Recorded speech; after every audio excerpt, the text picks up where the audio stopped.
Мен бүгінгі таңда болашақ көшбасшы курсына өтіп жатырмын.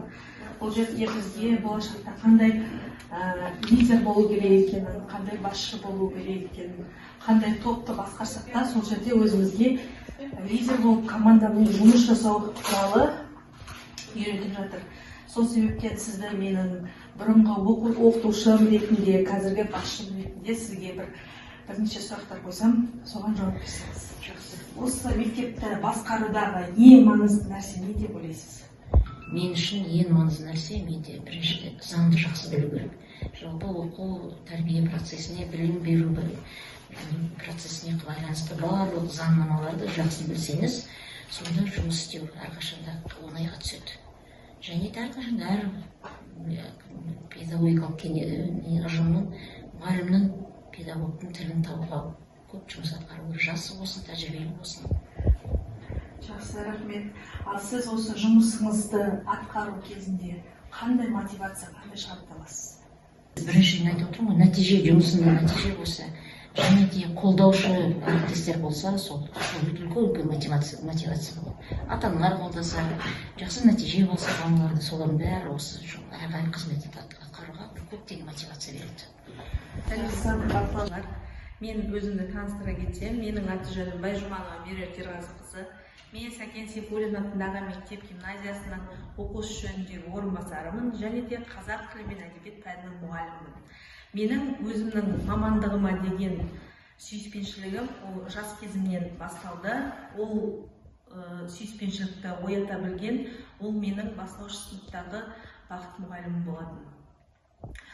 Сол кісінің арқасында білімге деген құштарлығым артты. Осы болашақ балаларға білім үйретсем, білгенімді балаларға үйрете білсем деген қызығушылығым артты.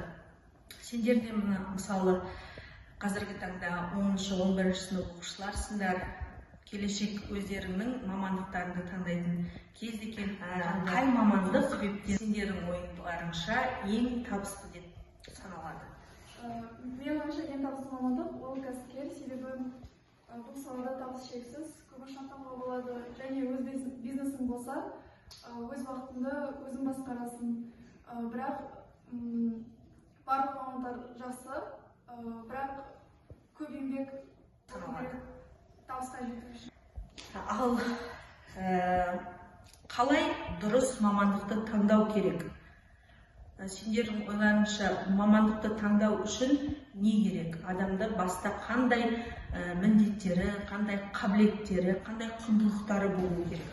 Өз мамандығын дұрыс таңдау үшін ішіңізге нәрсеге сену керек. Қабілет, қызығушылық және мамандықтың сұранысы. Егер де өз мамандығың мен жұмысыңа қызығушылығың бар болса, онда жұмысыңда оңай болады. Сонымен қатар, қазіргі таңда қай мамандық сұранысқа ие деп ойлайсыңдар? Ең көп сұранысқа ие мамандық ол IT саласы. Өйткені IT саласы қазір дамыған, адамды жақсы табыс көзіне әкеле алады. Қазір ең сұранысқа ие мамандық ол мұғалім. Себебі болашақты қалыптастыруға бізге әрқашан мұғалім керек. Бірақ қазіргі жастар мұғалімдікті таңдай бермейді. Себебі ол жауапкершілікті талап етеді. Дұрыс айтасыңдар оқушылар, әр адам өзінің мамандығын таңдауда ол ең бірінші өзінің қабілетіне, өзінің ішкі сүйіспеншілігіне, қызығушылығына басты назар аудару керек. Қандай маман иесі болмасаң да, ол мамандыққа деген өзіңнің сүйіспеншілігің болу керек. Өз жұмысыңды сүйіспеншілікпен, махаббатпен, қызығушылықпен атқарған кезде ғана сендер табысқа, жеңіске жетесіңдер.